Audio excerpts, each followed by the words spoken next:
Welcome to the video blog series here at National Drug Screening. My name is Tom Fulmer. I'm the Vice President of Business Development. And joining us is our President of National Drug Screening, Mr. Joe Reilly. Thanks for joining us, Joe. It is my pleasure. Happy to be here with our audience on our YouTube video. Yeah, today we're going to be talking about DER, roles, responsibilities, and pitfalls. What's a DER? That's a great question that everybody asks, right? It's our designated employer representative. It's the person at the employer who manages the drug and alcohol testing program. And so, Joe, you've had an opportunity to work with a lot of DERs and do training for them and things over the number of years. Tell us, what are some of the biggest pitfalls that you see coming out, and I'll share a few that I come across. Okay, so again, the DER is a designated employer representative. It's actually a term coined by DOT, but it really applies to any drug testing program. It's basically the person in charge of the program, okay? So, here at National Drug Screening, we drug test our employees. We do. And we have a DER. Her name is Julie Floriano. And sometimes it's an HR person, which is in that case. Sometimes it's a safety manager. Sometimes it might be a high-level supervisor, an owner, a president, a vice president.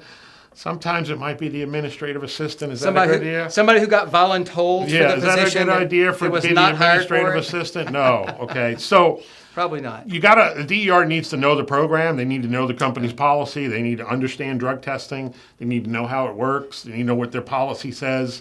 They need to know the company's stance on marijuana. There's a lot they need to know. So there's a lot of pitfalls.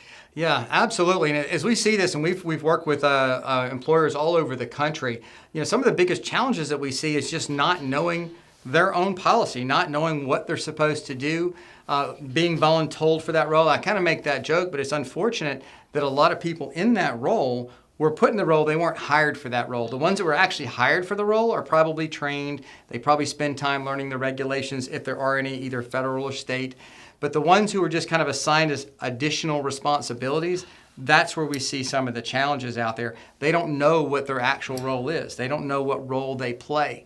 And as you mentioned, under DOT drug testing rules, there's very specific non-delegable duties assigned to a DER. They cannot designate that to a third-party administrator like National Drug Screening. We can help them in certain areas, but we can't do all of the roles and responsibilities of that DER. But what we can do is we can train them. We can. So we do offer DER training for DOT and for non-DOT.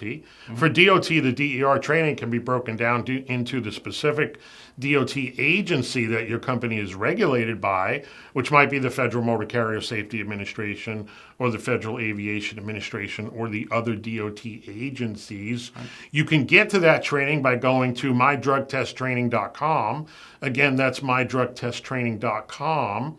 So the pitfalls are, number one, untrained. They haven't been trained. Absolutely. Okay, so get trained. Okay. Secondly, if it's DOT, they don't know the regulations. If it's non-DOT, they don't know the state laws regarding drug testing in that state. They need to know that. Number four, they don't even know their own company policy on drug testing. So they get a positive result and they call me up and say, hey, we got a positive. What do we do now? What do I tell them, Tom? What does your policy say? What's your policy say? You got to know what your policy says, okay? You got to enforce HR policies and procedures consistently. So those are kind of the major pitfalls. One big one that I've seen recently on one particular case is the DER didn't understand drug testing that involves specimen collection at a collection site. Nobody goes to a lab. Laboratory testing at a lab. Review and reporting by an MRO, who's a licensed physician, who deals with prescribed medications. They didn't know that part. Right. Okay. So they were getting results directly from the lab, and it was one particular case was positive for 3 different drugs, and they're freaking out. We're getting ready to hire somebody who's positive for all these drugs, but the person had a prescription for all these drugs, so technically they were negative. But there was no MRO as a gatekeeper of the program to help guide the HR person through, here's what's going on here. I'm going to have a confidential conversation with this applicant to find out if they have prescriptions, which they did, which is private information, and now the result is actually negative, legally negative. You probably need to hire the person, and in the case I'm talking about, they didn't hire the person. Yeah, that really creates some problems and some legal liabilities associated. And this is one we haven't discussed. This just happened the other day, a very similar situation where the DER called up wanting a result to be released by the MRO. that had come just from the lab when the MRO was waiting to talk to that individual about, in this case, it come to be about prescription medications. And we let them know that the donor has to speak to the medical review officer. That's who actually can verify those prescriptions. And she said, well, I've already verified, we didn't tell them about verifying prescriptions. She just said, well, there's no reason they should hold that up because I've already verified all of his prescriptions. He already told me what he was on, and I already made him give me all of his prescriptions. So, okay, that might be some That's HIPAA protected issues. health information, Exactly. ADA issues. All kinds of And state civil rights laws. And are you a violations. licensed physician? And how do you know Exactly. that this birth control would cause cocaine or not? Exactly right. And I think that's one of the big challenges, that what they don't know can really be a very costly and potentially criminal behavior, criminal action. So I think that's one of the biggest things, is not understanding their actual role in the drug testing process. Yeah. It's also their role to have quality control over the process. But if they don't understand exactly what's going on in the first place, how are they going to be able to have any kind of control over that? Yeah. And a big tip for a DER, particularly when an employee says, maybe even before the test or when they just came back from the test or later, they say, well, I'm on prescriptions. The DER should say, I don't really need to know anything about your prescriptions. Exactly. Okay. If anything shows up on the test, you'll get a phone call from the medical review officer. Make sure you take that call. Okay. Exactly right. And when the DER is waiting 3 or 4 days for a result and the MRO is saying it's pending, we're trying to get a hold of the donor, grab that donor by the neck and get him on the phone with the MRO, because they can then get that case closed out. Right. Otherwise, they're not going to get it closed out on a timely basis. Only the MRO can talk to the donor about their prescriptions. Yeah, and I think that's one of the biggest challenges that I've seen out there. And the other thing, too, is DERs don't understand sometimes about how they can test for their individuals. Sometimes they want to do different tests for different people. And that's really, you run into some problems with that when you're testing the same the person in the same role as somebody else, and you just want to test them for different drugs. And again, that comes back to the policy about knowing industry best practices. And you've served as an expert witness for many years on these cases, and I think a lot of them revolve around the DER. A lot of them do, okay. And as you mentioned, the policy is critical. And if you're going to test this group of people this way, and this group of people this way, maybe these are safety sensitive, these are non-safety sensitive, maybe it is going to be different. But that better be outlined and laid out in the policy. Absolutely. And another role of the DER, they're almost like the drug and alcohol program manager. Exactly. For interchangeable term. Yeah. Exactly. So they're responsible also for making sure that all other employees are compliant, which would be like supervisor, making sure they're trained. Yep. Because those supervisors would then be under them. And so there's some training that needs to happen for them, right? Yeah.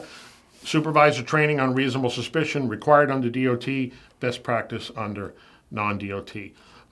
We started out, Tom, when you introduced and said we're going to talk about DER responsibilities and pitfalls. And I said, what's a DER?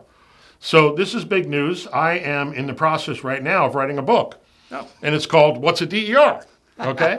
And it's going to be finished and done by January and available for distribution. But if you're watching this video, okay, and you're interested in that book and you email me before the first of the year, I'll send you a free copy.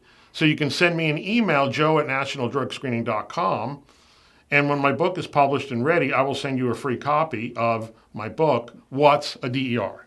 Outstanding. And I think that's something that would be helpful, having the resources, because one of the things we talk about DER roles and responsibilities, it's not always about knowing everything, but it's about knowing where to go to get the information, knowing what you must know as just the essentials of every day. But for those situations that go outside of maybe the norm, who do you go to actually, get help and get assistance in that? That's one thing at National Drug Screening we've been doing for a long time, is not only able to write policies, review the programs, but be able to provide, some assistance and direction through the book now coming up, which I'm looking forward to seeing as well, and through our training programs where we cover these different aspects, and then knowing where to go to get that information. And we have a lot of information on our website as well. Well, tons of information on our website, our video blogs. If you're watching this video and you're a DER, and the company that provides you your drug testing, you call them and ask them a question, and and they really can't understand the question or help you, you need a new drug testing company. Who would that be? That'd be National Drug Screening, of course.